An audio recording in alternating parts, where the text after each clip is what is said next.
Paradoxes. Paradoxes are these weird things that kind of shouldn't exist. Even the definition of a paradox is a paradox. It's either something that shouldn't be and is, or something that should be and isn't. Webster's dictionary defines it as either of those two things.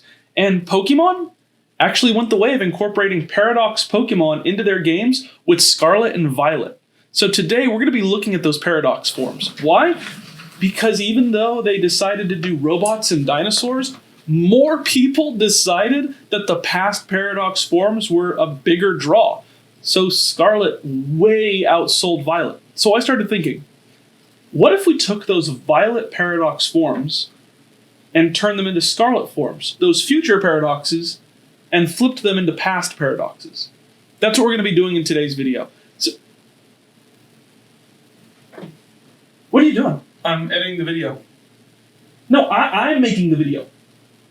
No, I don't care. Just start the video. Hello, welcome back. I'm the Thesterninator, but my friends call me Stern. Welcome to the channel. Today we're going to be looking at turning some future paradox Pokemon into past paradox Pokemon. Starting off, I actually really like the design of Iron Bundle. It's probably my favorite future paradox form. But looking at the past, I thought there are some really good opportunities here to make this kind of interesting. And I was kind of disappointed that it didn't get a past form given this inspiration. So Delibird is based on Santa. It gives out these presents, it's its whole motif, its whole idea, its whole concept. And so Iron Bundle has this big iron bag and rides on skis and kind of loses a little bit of that. I know it's meant to be based on like a Tinker toy. That's why it kind of falls apart. But I thought if the original Delibird is based on Santa, why not base a previous form, a past paradox if you will, on a different type of more ancient Santa-esque figure? And so naturally, I went with Krampus, a very well-known older figure to Christmas. He's known for not so much giving presents as much as kidnapping children who misbehave. It's the precursor to the whole coal thing. You know, what's worse than getting coal in your stocking? Waking up to find out that your entire family has been kidnapped in the night. So I went with that type of motif, that type of idea, and that type of concept. I went with making the beard darker and also more harsh. It's a lot sharper than Delibird. And as I was working on these designs, I came to find looking just at the future paradoxes wasn't enough. I had to also look at the original inspiration for those designs. I know that they're not meant to be necessarily future versions of these Pokemon, and the past paradox aren't meant to be past versions of these Pokemon, but more so something very different.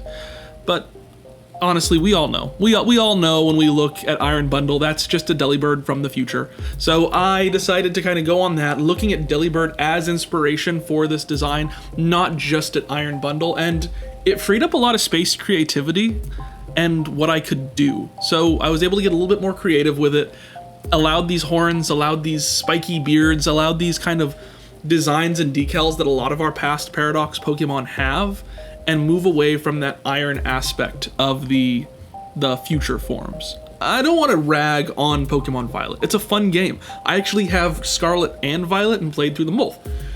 But I think that there is kind of this consensus amongst the community that past paradox forms are just a little bit more fun. Their names are a little bit more interesting. Their designs allow a little bit more creativity and flow.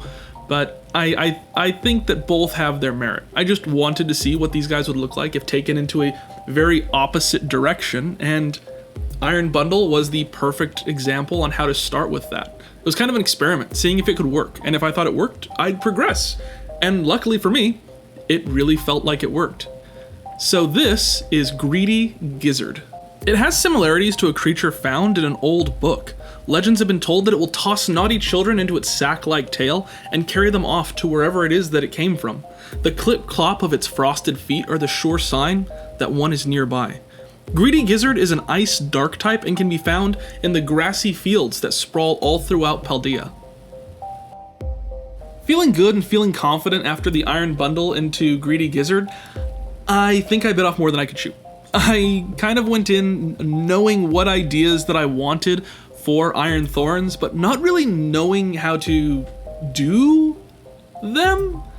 I researched a lot of Pokemon kind of going into this and how their shapes and forms were changed when they became Paradox Pokemon. Specifically, I looked at Volcarona and Iron Moth, how those two Pokemon worked.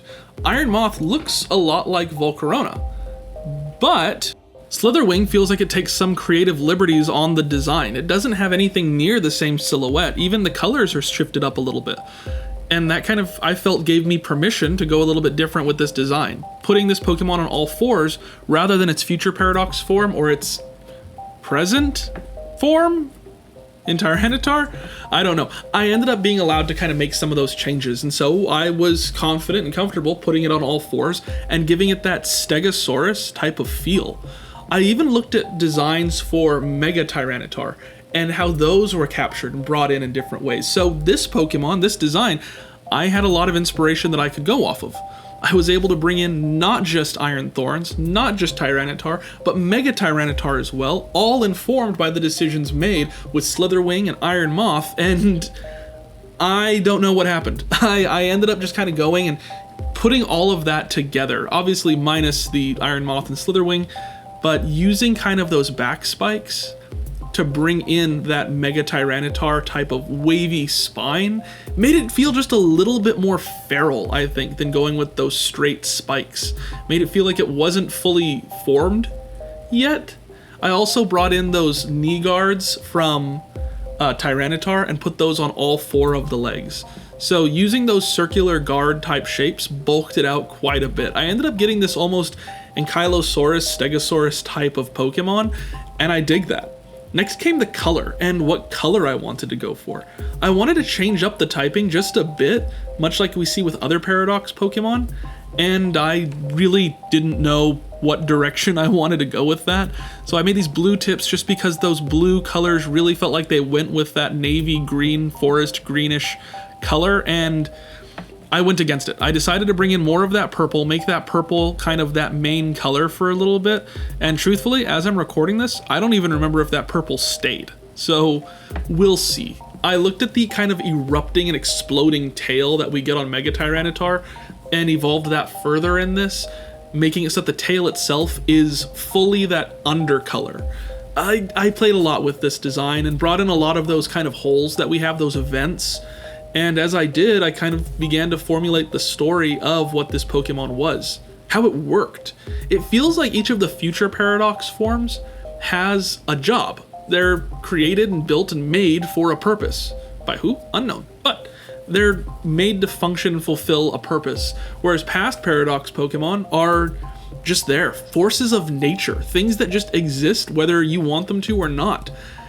And I had to do that. I had to kind of figure out, okay, if I have a story, if I'm playing with the concept of the purpose of this Pokemon, at what point do I leave that off the table and go into just, this is a force of nature?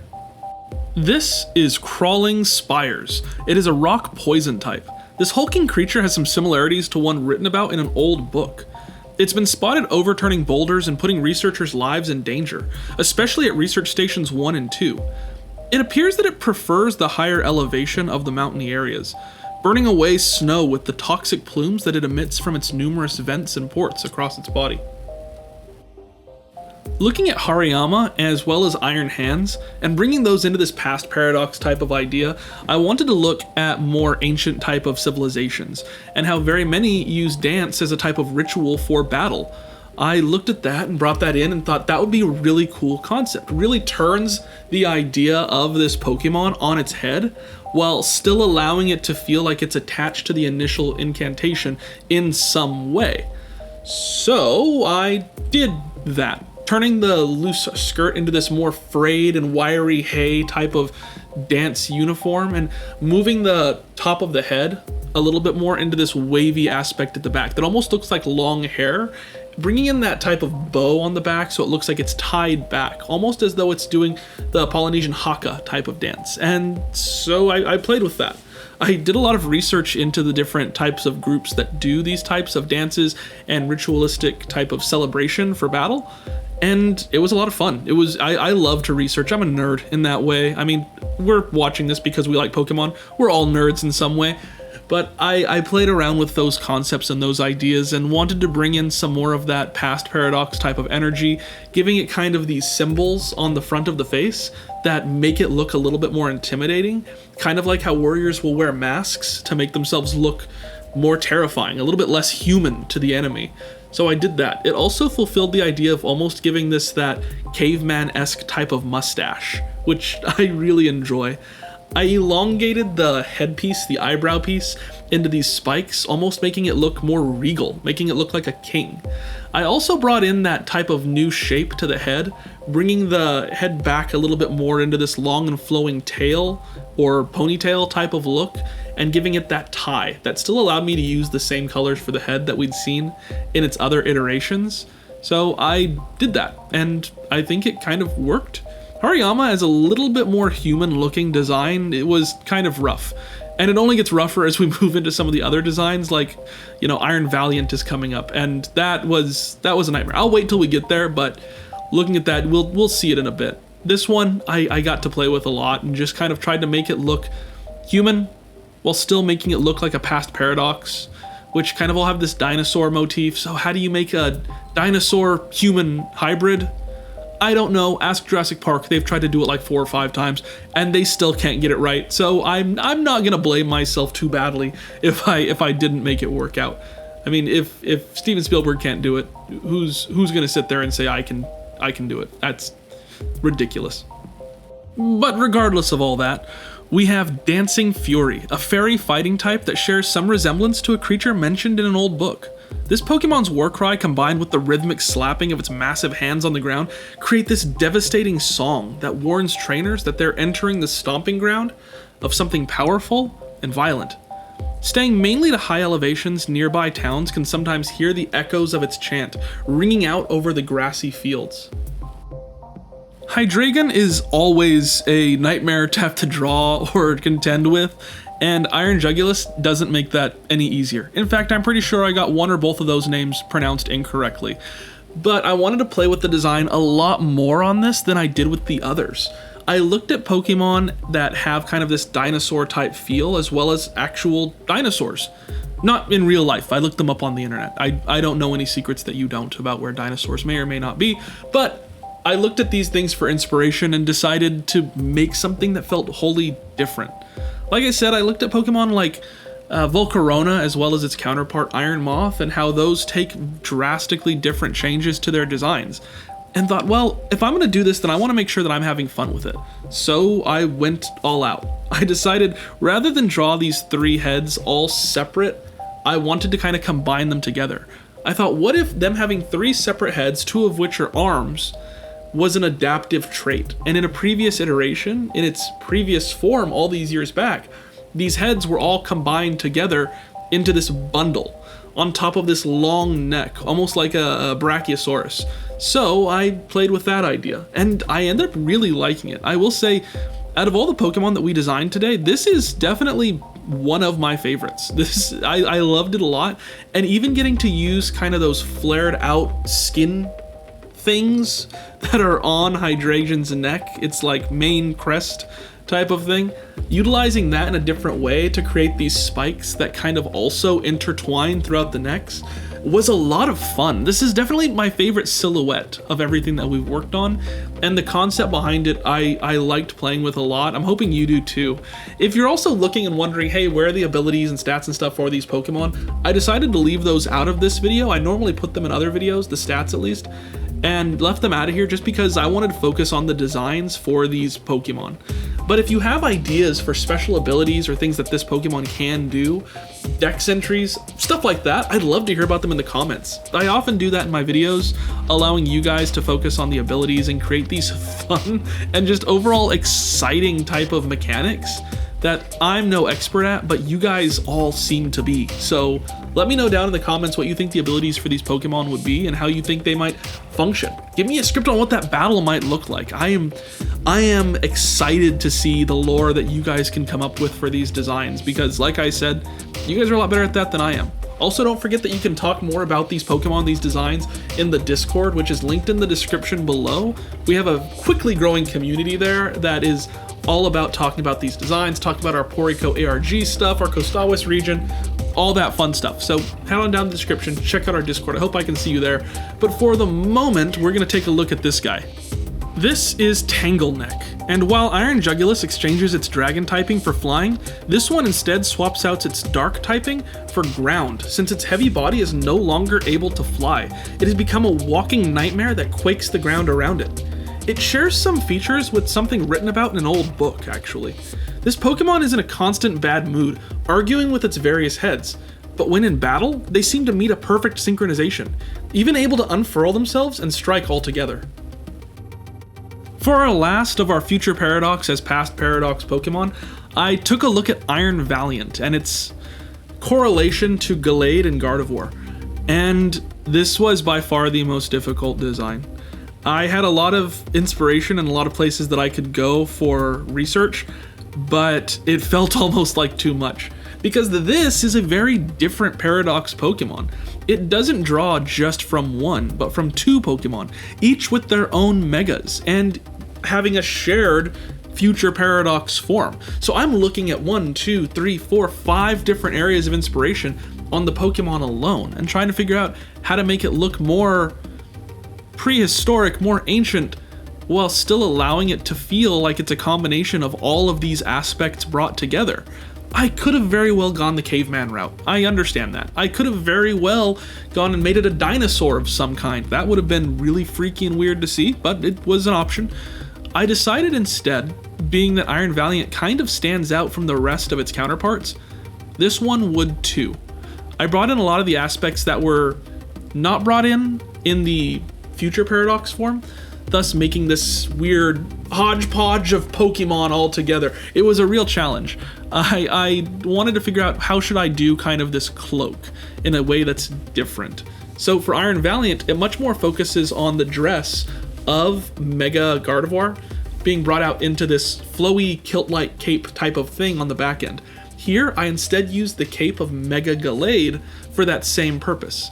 I also wanted to bring in some darker colors just to give it a little bit more variation and play with what the new shades could look like. I gave it one big punchy arm, much more to satiate that fighting type of energy that it has. I wanted it to feel like a gladiator. That ended up being kind of the inspiration that I went across the board on this Pokemon, was making it feel not so much like a caveman, not so much like a princess or a fighter, but like a gladiator as a whole. So it has this long, flowy, back end kind of tunic-y type of thing. I don't know what to call it. And making this helmet much more a focal point of the design. Swapping out that one big strand for these two reds, moving that red protrusion from the front that Gallade and Gardevoir both have, and creating this diamond shape in the middle, and adding that gem to the big punchy fist. In the end, it may not feel 100% like a past Paradox form, but I do kind of like it standing out, and I think the personality more than makes up for the lack of any caveman aesthetics in Wandering Warrior. It's still a fairy fighting type with heavy emphasis on the fighting. This bizarre creature almost seems to bear a resemblance to one found in an old book. While encountering Wandering Warrior in a fight may be troublesome, it's said that it can often be found meditating and drawing in peace. It can sense doubt in a trainer's heart and has been seen to show mercy on them, seeing a battle more as a sparring session to make itself and its adversary better. But what do you think about these Pokemon? Do you think that future Paradox Pokemon are better? If so, that's perfectly fine. I think that they're really fun designs and really cool concepts, but I just wanted to kind of experiment on what it would look like to flip all of those designs around. So let me know in the comments what you think. Which of these Pokemon is your favorite, and who would you seek out to be on your team were you playing this version of a Paldean region? If you want to follow and be a part of the community as well, like I said before, you can find me down in the Discord that'll be linked in the description. We also have a Patreon poll that runs every Monday to Tuesday to decide what our Wednesday video is going to be, so check that out there as well. And with all of that said, it sounds like you know where to find me, and I'll catch you in the next one. Bye! But hey, before we go, I want to give a shout out to our supporters and all the people who make these videos possible. Huge thanks to all of our Patreon and Ko-fi supporters. All of you guys are insane and amazing. Thank you so much for being here and being a part of this community. Especially a big shout out to Teacup Cryptid, who is our masterclass trainer over on the Patreon. Thank you guys so much. And yeah, now I will see you in the next one. Bye.